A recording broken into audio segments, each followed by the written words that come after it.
Hasan, your business studies mentor. और आज की 10 मिनट रिवीजन सीरीज में हम कवर करेंगे chapter consumer protection. So without wasting any further time, let's get started. Introduction. Consumer protection safeguards customers from unfair trade practices and ensures their rights and interests. अब consumer protection consumer को बचाती है किससे? unfair trade practices से, और ensure करती है कि उनके राइट्स और उनके इंटरेस्ट दोनों को बचाया जा सके, दोनों की सेफ्टी इंश्योर की जा सके। Unethical business practices. अब बिजनेस जो है वो कौन सी अनएथिकल प्रैक्टिसेस कर सकते हैं? पहला, एडल्ट्रेशन यानी मिलावट करना, mixing inferior substances in products. Come quality के, बेकार क्वालिटी के सब्सटेंसेस जब हम प्रोडक्ट्स में मिक्स कर देते हैं तो वो एडल्ट्रेशन होती है। काउंटरफीट गुड्स, सेलिंग फेक और लो वैल्यू प्रोडक्ट्स। जब हम बेकार, फेक और कम वैल्यू वाले प्रोडक्ट्स बेचते हैं तो वो हमारी काउंटरफीट गुड्स होती हैं। सब standard goods, failing to meet quality standards. हमारा एक किसी भी प्रोडक्ट के क्वालिटी स्टैंडर्ड्स जो हैं वो सेट किए गए होते हैं, और अगर जब वो हम क्वालिटी स्टैंडर्ड्स को वो प्रोडक्ट मीट नहीं कर पाते तो उसे हम सब स्टैंडर्ड गुड्स कहते हैं। Duplicate goods, selling imitations of original brands. आपने देखा होगा कि जो बड़े बड़े ब्रांड्स होती हैं उनकी first copy, second copy, third copy बनाई जाती है, तो वो होती है हमारी duplicate goods. False weights and measures, cheating on quantity और वेट। जो बिजनेसेस हैं वो हमें वेट्स और क्वांटिटीज में भी चीट कर सकते हैं, फॉल्स वेट शो कर सकते हैं, फॉल्स मेजर्स यूज कर सकते हैं। Black marketing and hoarding, creating artificial scarcity, raising prices. अब बिजनेसेस कभी कभी प्रॉफिट के लालच में एक आर्टिफिशियल स्कार्सिटी दिखा देते हैं, ये दिखा देते हैं कि मार्केट में तो प्रोडक्ट है ही नहीं और हमारे पास जो पड़ा है इसे वो हायर प्राइसेस पे बेचते हैं। Over pricing, charging above MRP. जब किसी प्रोडक्ट को उसकी एमआरपी से ज़्यादा प्राइस पे बेचा जाता है तो उसे हम ओवर प्राइसिंग कहते हैं। Defective goods, selling faulty products, टूटे हुए बेकार प्रोडक्ट्स जब हम सेल करते हैं तो उसे डिफेक्टिव गुड्स कहते हैं। मिसलीडिंग एड्स, कभी कभी एडवर्टीजमेंट्स में वो क्लेम्स किए जाते हैं जो कि एक्चुअल में ट्रू नहीं होते, फॉल्स क्लेम किए जाते हैं, तो उसे हम मिसलीडिंग एड्स कहते हैं। 10th, inferior services, poor service quality below promise standard. जब हमारी जो सर्विस होती है उसकी क्वालिटी बहुत ख़राब होती है और जो हमें स्टैंडर्ड्स बताए गए थे उससे मीट नहीं करती, तो वो inferior सर्विसेज होती हैं। इंपॉर्टेंस, अब कस्टमर्स के पॉइंट ऑफ व्यू से कंज्यूमर प्रोटेक्शन की क्या इंपॉर्टेंस है? पहला, कंज्यूमर इग्नोरेंस। अब बहुत सारे कस्टमर्स ऐसे हैं जो जिन्हें अपने राइट्स के बारे में नहीं पता, जिन्हें ये नहीं पता कि अगर उन्हें चीट किया जाए तो उन्हें कौन कौन सी लीगल रेमेडीज मिल सकती हैं, इसलिए अवेयरनेस बहुत ज़्यादा ज़रूरी होती है। अनऑर्गेनाइज्ड कंज्यूमर्स, अब जो हमारे कंज्यूमर ग्रुप्स हैं वो बहुत ज़्यादा स्ट्रॉन्ग नहीं है, इनकी बहुत ज़्यादा कमी है, तो इस एरिया में भी इम्प्रूवमेंट की बहुत ज़्यादा ज़रूरत है। वाइड स्प्रेड एक्सप्लॉयटेशन, अब कंज्यूमर्स जो हैं उन्हें बहुत ज़्यादा अनएथिकल प्रैक्टिसेस फेस करनी पड़ती हैं, अनफेयर प्रैक्टिसेस फेस करनी पड़ती हैं, जैसे डिफेक्टिव प्रोडक्ट्स होते हैं, एडल्ट्रेशन होती है, मिसलीडिंग एड्स होती है, होर्डिंग होती है, ब्लैक मार्केटिंग होती है, तो इसलिए प्रोटेक्शन जो होती है वो बहुत ज़्यादा ज़रूरी होती है। अब बिजनेसेस के पर्सपेक्टिव से इंपॉर्टेंस क्या है? पहला, long term business growth, satisfied consumers ensure repeated sales and goodwill. अब जब हमारे कंज्यूमर्स जो होंगे वो बिजनेसेस से, उनके प्रोडक्ट से बहुत ज़्यादा सेटिस्फाइड होंगे, बहुत ज़्यादा खुश होंगे, तो वो बार बार उस कंपनी के पास, उस बिजनेस के पास प्रोडक्ट्स खरीदने आएंगे, जिससे उनकी सेल्स रिपीट होगी और उनकी मार्केट में गुडविल बहुत ज़्यादा अच्छी बन जाएगी।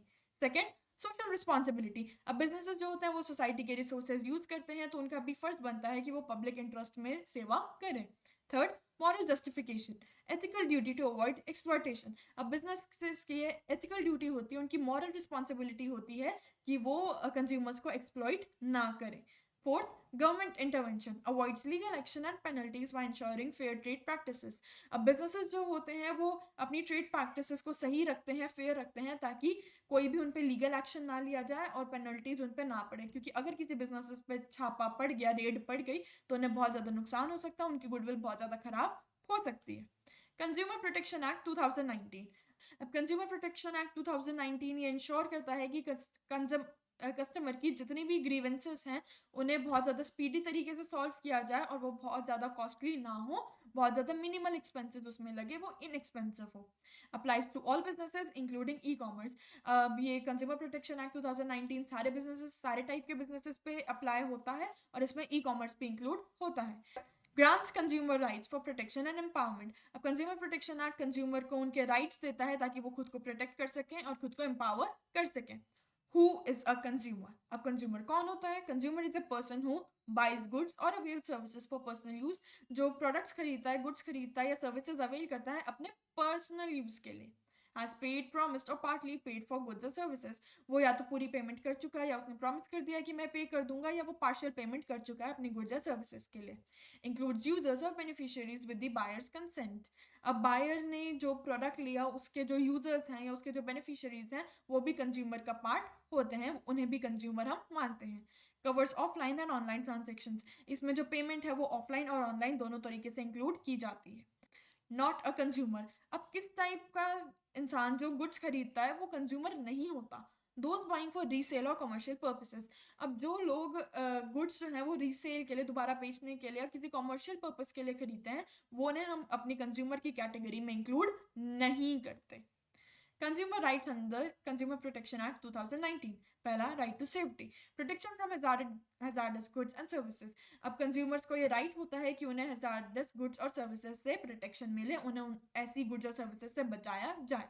Right to be informed. अब कंज्यूमर को ये भी हक होता है कि प्रोडक्ट की सारी डिटेल्स प्रोडक्ट के पीछे लिखी हो और सारी क्रूशियल डिटेल्स उन्हें पता हो, जैसे इंग्रेडिएंट्स हो गया, प्राइस हो गया, मैन्युफैक्चर वो कब हुआ था, उसकी मैन्युफैक्चरिंग डेट हो गई और उसे कैसे कैसे यूज करना है, ऐसे इंस्ट्रक्शंस प्रोडक्ट के पीछे लिखे होने चाहिए। Third, right to choose. अब कंज्यूमर के पास हक होना चाहिए कि उसके पास बहुत सारे वैरायटी ऑफ प्रोडक्ट्स पड़े हों, जिससे वो उन्हें आपस में कंपेयर कर पाए, उनकी क्वालिटी कंपेयर कर पाए, उनके प्राइस कंपेयर कर पाए और अपनी मर्जी से फिर अपने अकॉर्डिंग वो मोस्ट सूटेबल प्रोडक्ट खरीद पाए। Right to be heard. Consumers can file complaints. Businesses and consumer organization must listen. अब consumers जो है वो complaints भी file कर सकते हैं और इसके बाद businesses और consumer organization को उनकी complaints सुनना बहुत ज़्यादा ज़रूरी हो जाता है.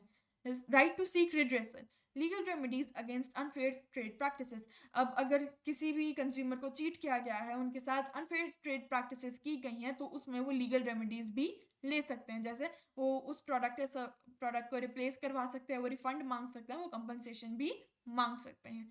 Right to consumer education, awareness of rights and protection through consumer organisations.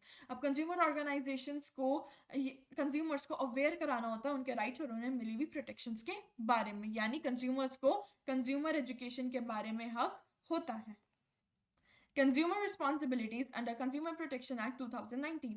अब सारी रिस्पॉन्सिबिलिटीज बिजनेस की नहीं हो सकती, कंज्यूमर्स को खुद भी थोड़ी बुद्धि लगानी होती है, उन्हें उनकी खुद की भी कुछ जिम्मेदारियां होती हैं। पहली, be aware, know about available goods and services to make a wise choice. Consumers को भी मार्केट में सारी अवेलेबल गुड्स और सर्विसेज के बारे में पता होना चाहिए ताकि वो एक बहुत अच्छी चॉइस कर पाए। Buy standardised goods. अब कंज्यूमर को भी प्रोडक्ट्स खरीदते हुए उनके पीछे देखना चाहिए कि वो ISI मार्क्ड हैं, FPO मार्क्ड हैं, उन पे हॉलमार्क है या नहीं, ताकि उन्हें उसकी क्वालिटी के बारे में एश्योरेंस मिल जाए। Use product safely. अब जो प्रोडक्ट्स के पीछे जो इंस्ट्रक्शंस लिखे होते हैं कंज्यूमर्स को उन्हें भी पढ़ना चाहिए और उस प्रोडक्ट के साथ एसोसिएटेड सारे रिस्क को समझना चाहिए। Reads labels carefully. अब कंज्यूमर्स को जो प्रोडक्ट पे लेबल्स होते हैं उन्हें ढंग से पढ़ना चाहिए ताकि उन्हें प्राइस के बारे में पता चल जाए, वेट के बारे में पता चल जाए, उसकी मैन्युफैक्चर और एक्सपायरी डेट के बारे में पता चल जाए। Assert your rights. Demand fair treatment. Consumer के पास भी इतनी बुद्धि होनी चाहिए कि वो अपने लिए फेयर ट्रीटमेंट मांगे, ऐसा नहीं कि कोई भी उसे बेवकूफ़ बना के चला जाए। Be honest, avoid illegal goods and discourage black marketing. अब कंज्यूमर्स को भी ऑनेस्ट होना चाहिए कि वो ब्लैक मार्केटिंग ना करे और इलीगल गुड्स को परचेज ना करे। Ask for a cash memo, proof of purchase for future reference. अब कंज्यूमर्स को भी एक कैश मेमो मांग लेना चाहिए ताकि एक प्रूफ हो जाए उनके पास कि हाँ उन्होंने ये गुड खरीदी थी। File complaints, take actions against poor quality goods और सर्विसेज। अब उन्हें भी अवेयर होना चाहिए, उन्हें भी कंप्लेंट फाइल करनी चाहिए अगर उन्हें पुअर क्वालिटी गुड्स या सर्विसेज दी गई हैं। Join consumer societies, promote consumer awareness and protection. अब कंज्यूमर्स को भी कंज्यूमर अवेयरनेस और कंज्यूमर प्रोटेक्शन प्रमोट करनी चाहिए। Respect the environment, avoid waste and pollution. Consumers को भी वेस्टेज नहीं करनी चाहिए और पोल्यूशन नहीं करना चाहिए। Ways and means of consumer protection. अब हम कंज्यूमर प्रोटेक्शन कैसे कैसे कर सकते हैं। पहला, self regulation by businesses, ethical firms adopt fair practices and set up grievance cells. अब जो ऐसी बिजनेस फॉर्म्स होती हैं जो मॉरली रिस्पॉन्सिबल होती हैं, जो एथिकल होती हैं, वो फेयर प्रैक्टिसेस को अडॉप्ट करती हैं और अपने ही बिजनेस में वो ग्रीवेंस सेल्स सेटअप करते हैं ताकि अगर कंज्यूमर को कोई भी दिक्कत हो तो वहाँ की ग्रीवेंस सेल पे कॉल कर ले, मैसेज कर ले और वो उनकी प्रॉब्लम्स को सॉल्व कर दें। Business associations, groups like FICCI and CII establish codes of conduct for fair dealings. अब कुछ हमारी बिजनेस एसोसिएशंस भी होती हैं जो एथिकल कोड ऑफ कंडक्ट को एस्टैब्लिश करती हैं ताकि जो भी ट्रेड डीलिंग्स हो वो फेयर हो। कंज्यूमर अवेयरनेस, कैंपेन्स लाइक जागो ग्राहक जागो educate consumers about their rights. अब कुछ हमारे कंज्यूमर अवेयरनेस कैंपेन्स भी लगाए जाते हैं, जैसे जागो ग्राहक जागो, ये कंज्यूमर्स को उनके राइट्स के बारे में अवेयर करने के लिए लगाए जाते हैं। कंज्यूमर ऑर्गेनाइजेशंस, अब हमारी कुछ कंज्यूमर ऑर्गेनाइजेशंस भी होती हैं जो कंज्यूमर्स को प्रोटेक्ट करती हैं ताकि उनका एक्सप्लॉयटेशन ना हो और उनके साथ अनएथिकल प्रैक्टिसेस ना की जाए। Government protection, laws like consumer protection act 2019 and CCPA regulate unfair trade. अब गवर्नमेंट भी कुछ लॉज लेकर आती है जो कंज्यूमर्स को और उनके राइट्स और उनके इंटरेस्ट को प्रोटेक्ट करते हैं, जैसे consumer protection act 2019 and CCPA। Consumer redressal agencies, अब कंज्यूमर की ग्रीवेंसेस को एड्रेस करने के लिए हमारे पास 3 टाइप्स की एजेंसीज होती हैं। पहला district commission, second state commission and third national commission. अब इनके बीच के डिफरेंसेस क्या क्या हैं वो हम पढ़ते हैं। जुरिसडिक्शन, डिस्ट्रिक्ट कमीशन वो केसेस लेती है जिसमें वैल्यू जो है वो 1 करोड़ तक की है। स्टेट कमीशन वो केसेस लेती है जिसमें वैल्यू 1 से 10 करोड़ तक की है। और नेशनल कमीशन 10 करोड़ से अबव वाले केसेस को डील करती है।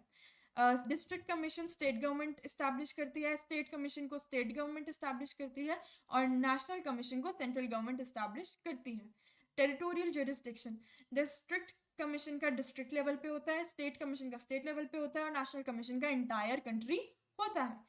अपील अगेंस्ट ऑर्डर, अगर कोई भी कंज्यूमर डिस्ट्रिक्ट कमीशन में डिस्ट्रिक्ट कमीशन के आउटकम से उनके वर्डिक्ट से सेटिस्फाई नहीं है तो वो स्टेट कमीशन में अपील कर सकता है विद इन 45 डेज आपको याद रखने पड़ेंगे। स्टेट कमीशन के डिसीजन से अगर कोई खुश नहीं है तो वह नेशनल कमीशन में अपील कर सकता है विद इन 30 डेज, और अगर कोई नेशनल कमीशन से खुश नहीं है तो वो सुप्रीम कोर्ट में अपील कर सकता है with in 30 days.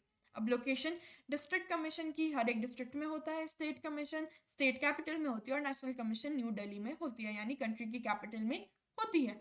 Number of members, district commission में एक प्रेसिडेंट होता है और 2 मेंबर्स होते हैं, स्टेट कमीशन में एक प्रेसिडेंट है और एटलीस्ट 4 मेंबर्स हैं, और नेशनल कमीशन में प्रेसिडेंट है और इसमें भी एटलीस्ट 4 मेंबर्स होते हैं। रिलीफ्स अवेलेबल, अब हमारे कंज्यूमर्स को क्या क्या रिलीव्स अवेलेबल होते हैं। पहला, डिफेक्ट रिमूवल, अब हमारे किसी भी गुड्स में डिफेक्ट है या किसी भी सर्विसेज में डेफिशिएंसी है तो हम उसे फिक्स करा सकते हैं, उसे रिमूव करवा सकते हैं। Second, replacement, replace the defective product with a new one, अब हमारे किसी भी प्रोडक्ट में डिफेक्ट है तो हम उसे नए के साथ रिप्लेस कर सकते हैं। Refund, refund the price paid for goods and services, अब अगर हमारे कोई भी गुड्स एंड सर्विसेज खराब निकलता है तो हमने उसके लिए जो प्राइस पे किया होता है हम उसे रिफंड करवा सकते हैं। फोर्थ, कंपनसेशन, अब बिजनेसेस की नेग्लिजेंस की वजह से अगर कंज्यूमर को कोई लॉस हो या कोई भी इंजरी हो तो उसके लिए बिजनेसेस को कंज्यूमर को पे करना पड़ता है, उन्हें कंपनसेशन देनी पड़ती है। प्यूनिटिव डैमेजेस, पे एडिशनल पेनल्टी इन सीरियस केसेस, अब अगर कोई लॉस या इंजरी बहुत ज़्यादा सीरियस लेवल पे हो जाती है तो बिजनेसेस को एडिशनल पेनल्टी पे करनी पड़ती है। Sixth, stop unfair practices. Discontinue unfair or restrictive trade practices. अब businesses को unfair और restrictive trade practices को discontinue कर देना चाहिए, उन्हें बंद कर देना चाहिए। Ban hazardous goods. अब मार्केट में बहुत जो भी hazardous products पड़े हैं, dangerous products पड़े हैं, उन्हें सेल करना बंद कर देना चाहिए, उन्हें बेचना बंद कर देना चाहिए, उन पर बैन लगा देना चाहिए। 8, recall and withdraw. Remove hazardous goods from the market. अब मार्केट में जितनी भी डेंजरस गुड्स प्रेजेंट हैं हमें उन्हें वहां से रिमूव करवा देना चाहिए। Halt manufacturing, seize production of unsafe goods और सर्विसेज, अब जो भी हमारी गुड्स और सर्विसेज हमारे लिए सेफ नहीं है उनका प्रोडक्शन हमें सीज करा देना चाहिए, बंद करा देना चाहिए, उस पर रोक लगा देनी चाहिए। प्रोडक्ट लाइबिलिटी कंपनसेशन, पे damages for the harm caused by defective goods, अब हमारी कोई प्रोडक्ट्स थे, हमारी कोई गुड्स थी, उनमें कोई डिफेक्ट था और उनसे जो हार्म होता है हमें उसके लिए हमें लाइबिलिटी पे करनी पड़ती है बिजनेसेस को। Functions of consumer organisation and NGOs, अब कंज्यूमर प्रोटेक्शन में कंज्यूमर ऑर्गेनाइजेशन और एनजीओज का क्या रोल होता है। पहला, consumer education, conduct training programme, seminars and workshop to spread awareness, अब कंज्यूमर ऑर्गेनाइजेशन को ट्रेनिंग प्रोग्राम्स लगाने चाहिए, सेमिनार्स ऑर्गेनाइज करने चाहिए और वर्कशॉप्स भी कंडक्ट करनी चाहिए ताकि वो कंज्यूमर अवेयरनेस स्प्रेड कर सके। Publications, release magazines and reports on consumer issues, legal remedies and rights, अब कंज्यूमर ऑर्गेनाइजेशंस को मैगजीन्स रिलीज करनी चाहिए, रिपोर्ट्स रिलीज करनी चाहिए, किस पे, कंज्यूमर जो इश्यूज फेस करते हैं उन पे, उन्हें जो लीगल रेमेडीज अवेलेबल होती हैं उन पे और कंज्यूमर के कौन से राइट्स होते हैं। Third, product testing, compare and analyze different brands in accredited labs and publish results, अब कंज्यूमर ऑर्गेनाइजेशन को अलग अलग ब्रांड के प्रोडक्ट्स को कंपेयर करना चाहिए एक स्टैंडर्ड लैब्स में, जैसे सही लैब्स में, और रिजल्ट्स पब्लिश करने चाहिए। Encouraging consumer action, urge consumers to take stand against unfair trade practices. उन्हें कंज्यूमर्स को एनकरेज करना चाहिए, मोटिवेट करना चाहिए कि उनके साथ हो रही अनफेयर ट्रेड प्रैक्टिसेस के खिलाफ आवाज़ उठाएं और कंप्लेंट्स फाइल करें। Legal assistance, provide legal advice and aid to help consumer seek justice. अब कंज्यूमर्स को जस्टिस दिलाने के लिए उन्हें लीगल एडवाइस भी देनी चाहिए और लीगल एड भी प्रोवाइड करनी चाहिए। Sixth, filing complaints. अब जिन कंज्यूमर्स के साथ ऐसी अनफेयर ट्रेड प्रैक्टिसेस हुई हैं तो उनके बिहाफ पे कंज्यूमर ऑर्गेनाइजेशंस को कंज्यूमर कोर्ट्स में केसेस फाइल करने चाहिए। Public interest litigation, initiate legal actions for the welfare of general public. अब आम लोगों के लिए उन्हें लीगल एक्शंस लेने चाहिए ताकि आम लोगों का, आम पब्लिक का भला हो सके। प्रोमिनेंट एनजीओ एग्जाम्पल, अब कुछ बहुत ज़्यादा प्रोमिनेंट एनजीओ का example, consumer unity and trust organisation Jaipur. ये एक बहुत अच्छा और बहुत प्रोमिनेंट एनजीओ है। तो thank you very much for listening to this lecture, और आज हमारा कंज्यूमर प्रोटेक्शन चैप्टर फिनिश हो गया है। And if you have any doubts regarding this chapter or regarding any other chapter in business studies, so you can comment in the comment section and we will try to resolve your query or doubt as soon as possible. And all the best for your preparation, all the best for your board exam, and bye bye.